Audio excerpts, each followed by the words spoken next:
Hello and welcome to today's video. I'm Gergana Radovich, holistic health coach, sleep expert, EFT trainer, and master T-Tap trainer.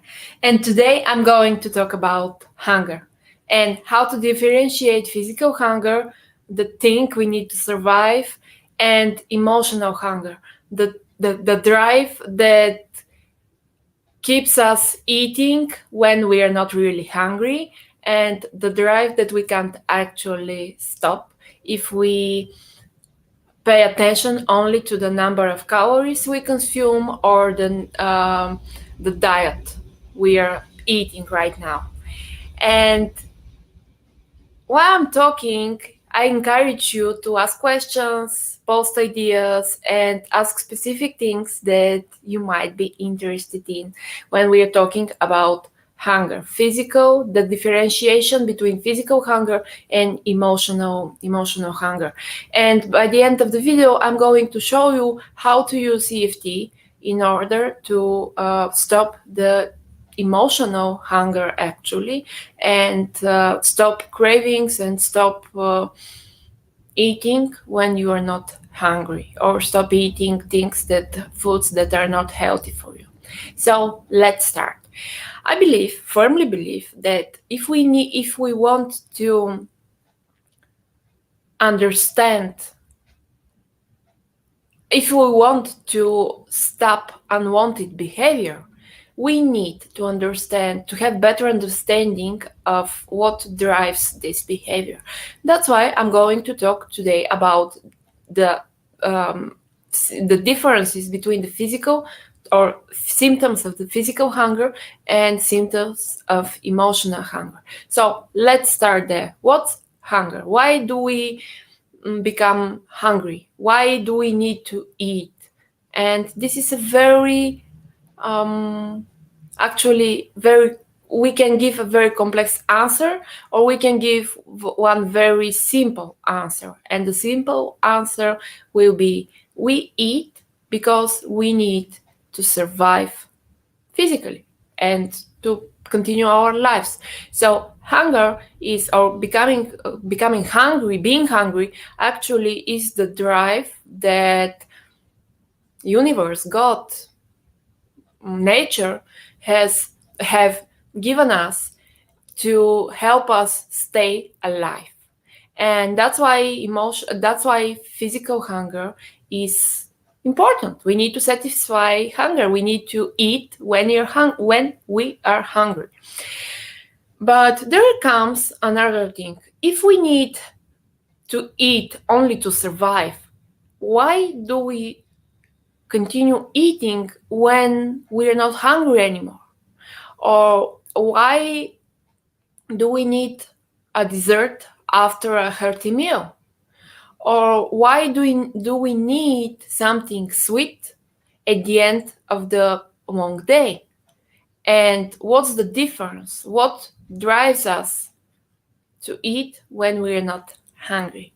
And I hope to give you some answers in order for you to understand better yourself, your behavior, and take better care of yourself. So let's start with the physical hunger, the physical symptoms. As I said, we need to eat in order to stay alive, in order to live our lives, in order to get toward our goals.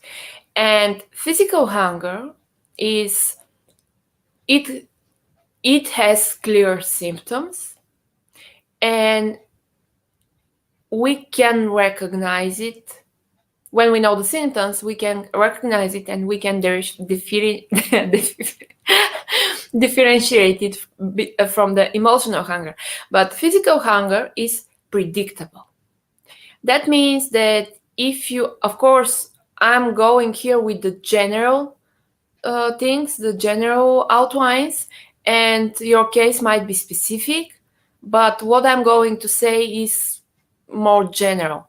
So physical hunger can be predicted, and if you haven't eaten for 3 to 6 hours, your body needs food during the day. Your body needs food, and hunger appears.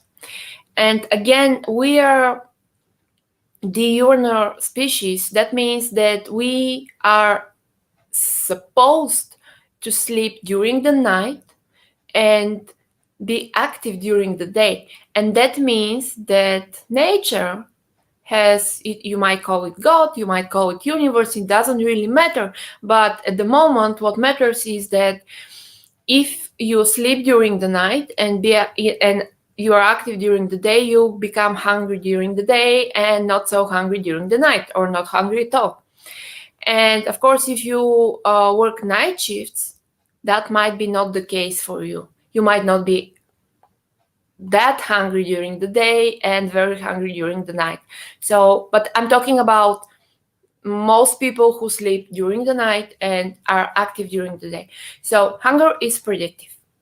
And then again, if you are used on a certain pattern, for example, you're waking up around 7 or 6, or doesn't really matter what time, but then you are having breakfast, then you are having lunch, then you're having dinner, and you train your body to become hungry more or less at that during time, at that certain times.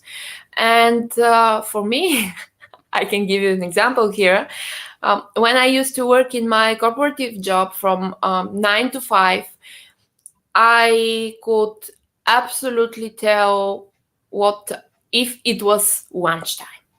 At 5 to 12, I was hungry and ready to eat. And then when I left my corporate job right now, I mean, it happened several years ago, but right now I don't become hungry at 12 because I have late breakfast, and I usually become hungry at around or 2. And I'm giving this example because I'd like you to look at your own life, your own schedule, and try to define when are your meal times, so to speak, because knowing them is important. And then physical hunger, it's predictive, and again, you can satisfy it. It appears slowly and for a certain period of time. And you can satisfy your physical hunger with any food. And I don't know about you, but when I'm really hungry, I don't need sweets, I need real food. And I'll presume that you are the same.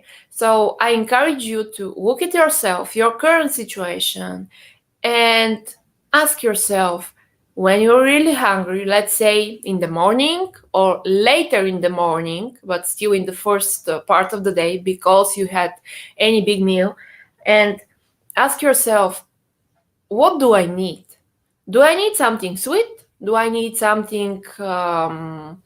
Do I need bread, or I need some real food, proteins, a dairy, or something else? And of course, in different parts of the world, different cultures, different societies, we all have different food traditions when it comes to breakfast, and that's okay. But just pay attention to what you need and how you feel after you're satisfied that need. And again, physical hunger is predictive, is slowly appearing actually, and it can be satisfied by any food. Once when it's satisfied, it goes away. And then 3 to 6 hours later, you're hungry again and you need to eat again. Again, of course, it depends on how big your meal was and what's included in the meal, but these are the general norms, so to speak. And of course, I'm not speaking here about how many times we need to eat. There are people who say you need to eat once a day, 2 times a day, 3 times a day, 5 times a day. That's fine. I'm not talking about this right now. I might be talking about this in later videos. But right now, For me, it's important that you can understand the differences between the physical need to eat and emotional need, emotional drive to have some usually unhealthy food. And saying that, let's. Hi, I'm so happy to see you here, Stasi. Welcome, and please let me know any of you who are watching this video now or later. Please let me know if you have any questions and if you find this information interesting. And if you find it useful and interesting, please share it with your friends. It might be helpful to them too. And again, let's go back to the emotional hunger. Emotional hunger is the name comes actually from the drive that makes us become hungry at the first place. Emotional hunger means that it's not a physical need, it's more emotional need to have some food.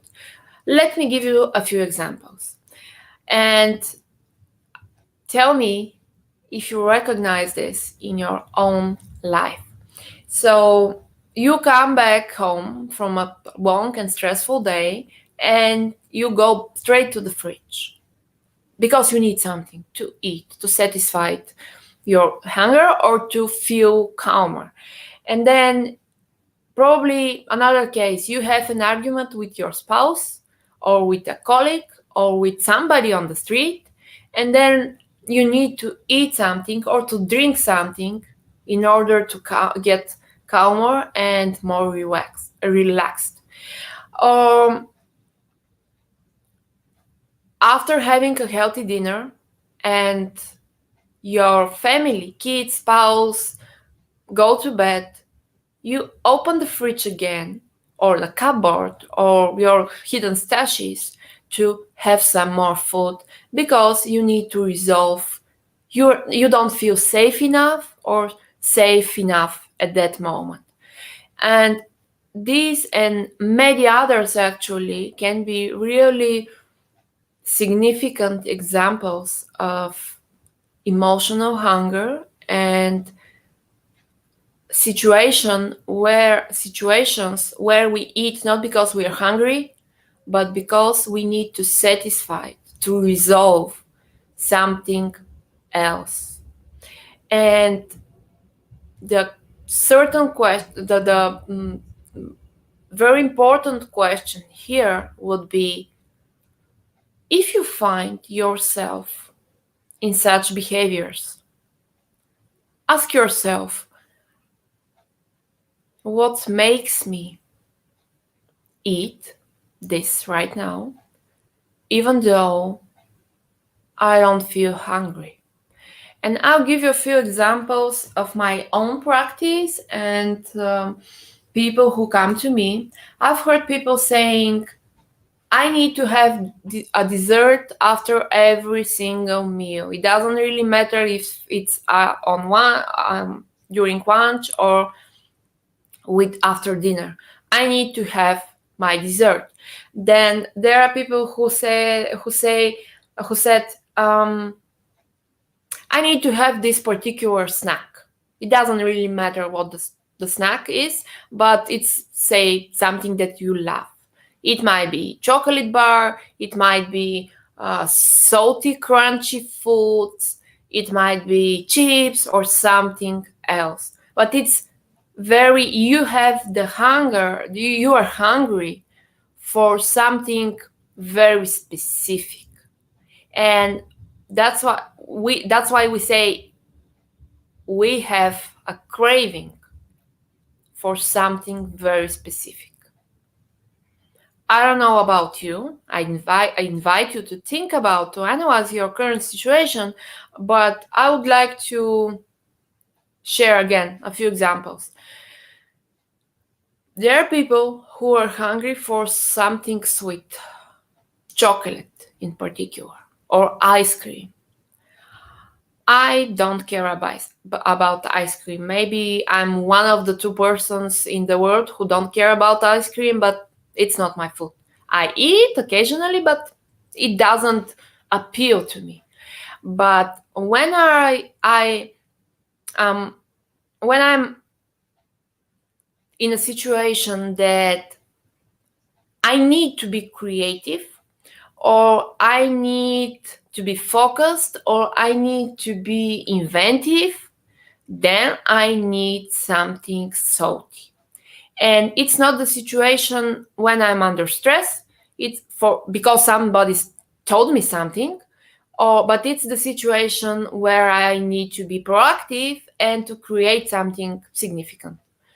And I'm sharing this because your cravings might not be that much visible at the first place. And I encourage you to look at your own situation, your own life, and ask yourself a couple of questions. So let's see the questions again. First, am I eating? Are you eating? Do you tend to eat something that you know it's not good for you?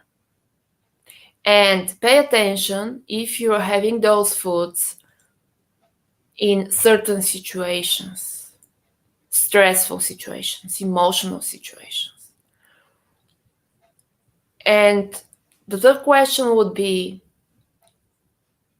what's behind this behavior?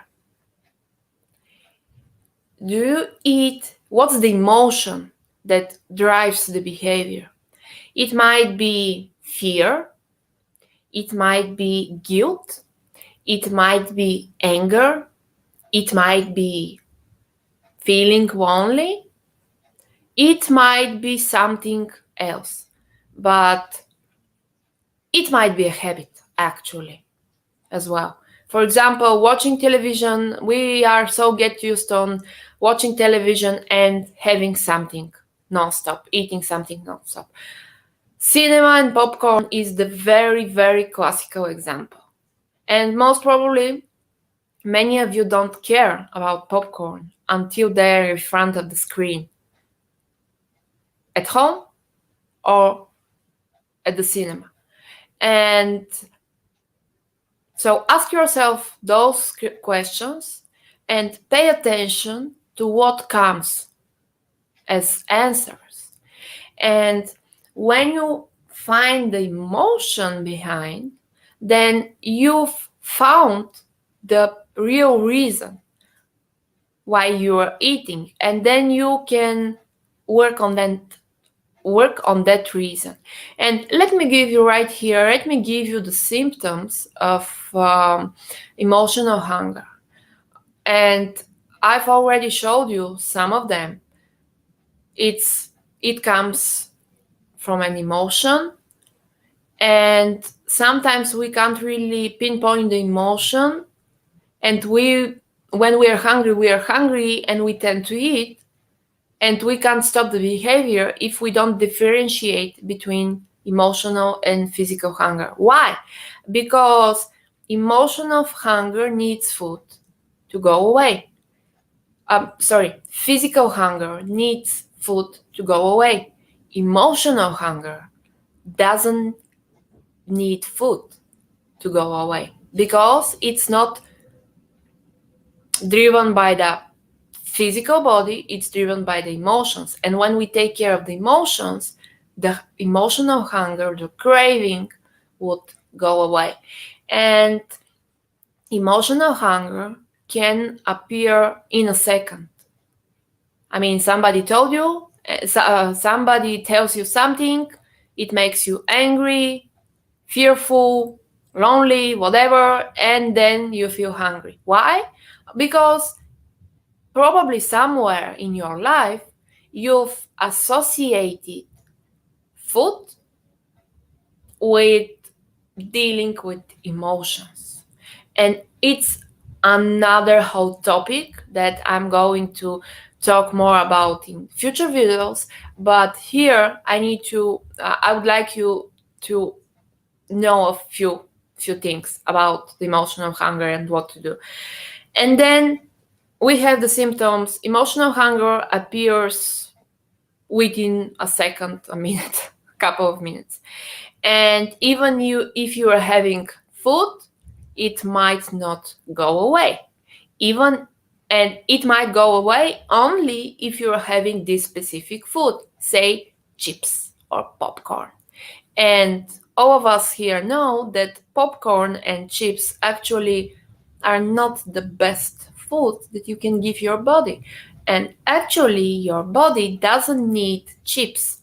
Your body needs real building blocks, proteins, fats, and carbs, and of course, vitamins and micro and macro elements, and so on, which usually come from the food and not only. So, what your body really cares about is how to find those building blocks. And your body is not stupid.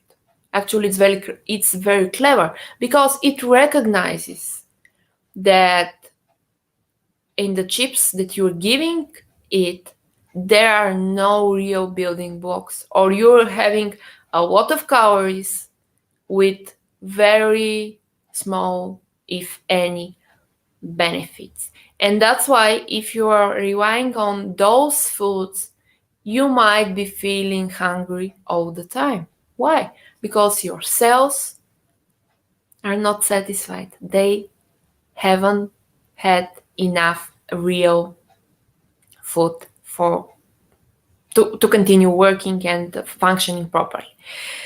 And then one more symptom of emotional hunger, and it's very easy to recognize it by that symptom, is you tend a person tends to become hungry during the night, or if you find yourself waking up in the middle of the night and going straight to the fridge because you're hungry, most probably it's emotional hunger.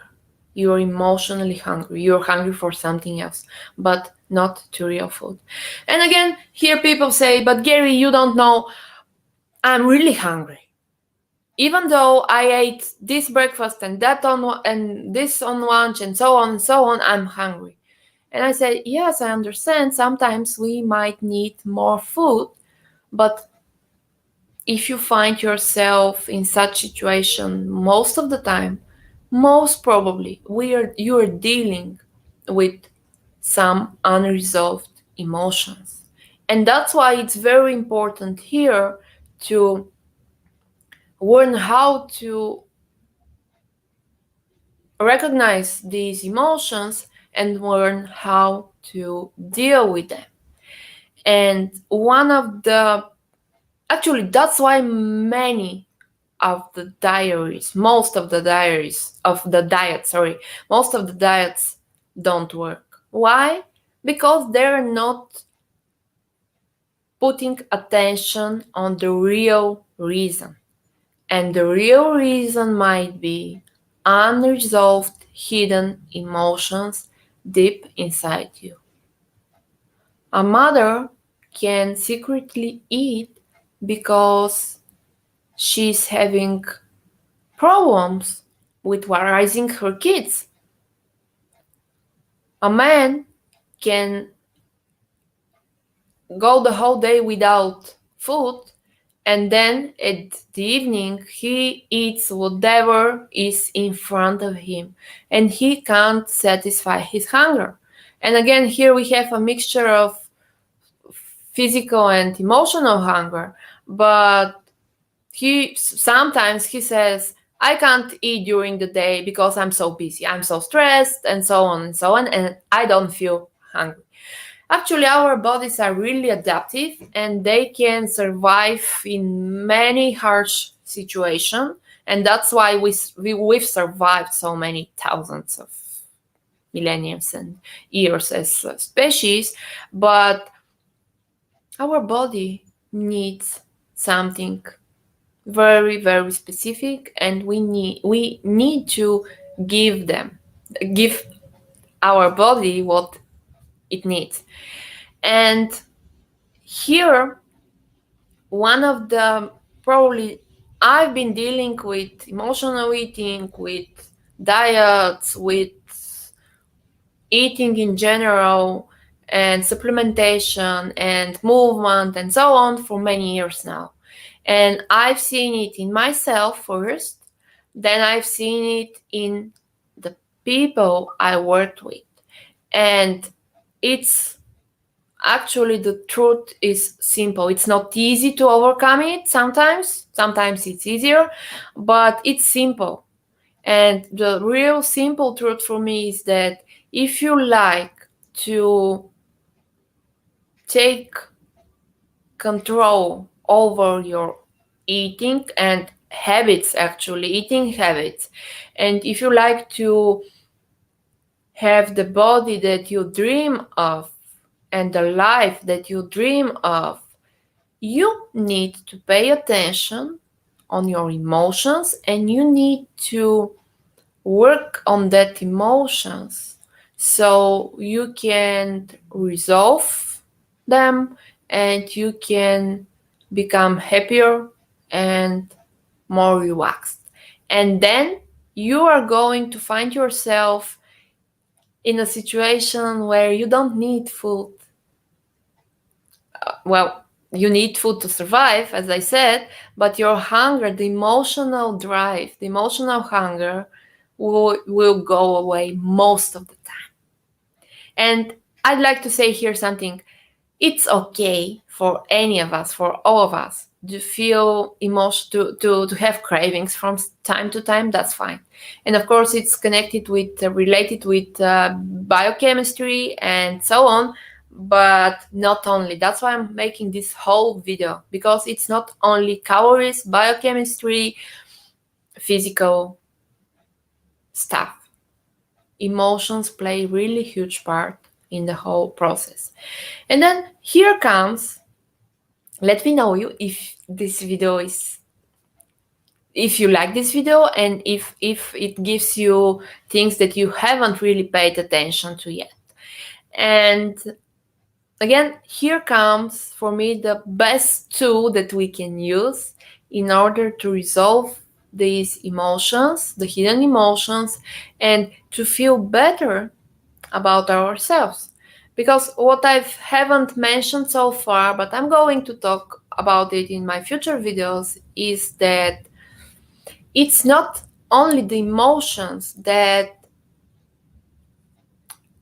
make us eat, but after we had this, let's say, unhealthy food or a lot of food, we tend to feel guilty, we tend to blame ourselves, we tend to feel even more miserable than prior to having the food. So the things are really complex, and here you can use EFT tapping to help you resolve all the emotions. So let me show you how you can use tapping, how you can use EFT to look at your emotions and to see what's hidden there. So let's start. Let me give you a short tapping practice. Let's start from the side of the hand with one really general practice. Even though I show how to use EFT for craving, for say chocolate cake. Even though I have this really strong craving for a chocolate cake, I love and accept myself. Even though I have this significant craving for this particular cake, I love and accept myself. And one more time, even though I'm dying for this cake right now, I love and accept myself. And ask yourself, how strong is the craving from 0 to 10, where 10 is I can eat the whole cake right now. Not a piece, but the whole cake. And remember remember this number. And then, top of the head, I have this craving. I have this strong craving for cake. Side of the eye, I have this severe craving. Under the eye, for a chocolate cake. Under the nose, for this particular cake. On the chin, I can eat the whole thing right now. On the chest, this cake drives me crazy. Underarm, I love to have this cake. I'd love to have this cake right now. On the thumb, I need to have this cake right now. On the pointer, I'm dying to have this cake. Middle finger, I'd love to have the cake, although I just had dinner or lunch or some food. Ring finger, I love chocolate cake. Pinky, I'd love to have this cake now. And let's do one more round, tapping on the points, and think about this chocolate cake and ask yourself, what is the cake for me? What does it give me? Maybe having the cake is the only decision that's really mine and nobody can stop me. Or maybe having the cake will help me resolve the stressful situation at work. Or maybe when I have this cake, I feel it's like it's me time, time for myself, and it gives me pleasure. Next point, maybe it's not the cake that I'm wishing for, needing. Maybe it's some attention. Next point. Right now, this cake is my whole world. Underarm. I need this cake. Thumb. But probably I don't need a cake. Probably I need something else. Pointer. What's the thing that I really need? Tap in this fashion and here find the answers. See the answers that appear in your head. They will come in your mind. They will come for sure. So what's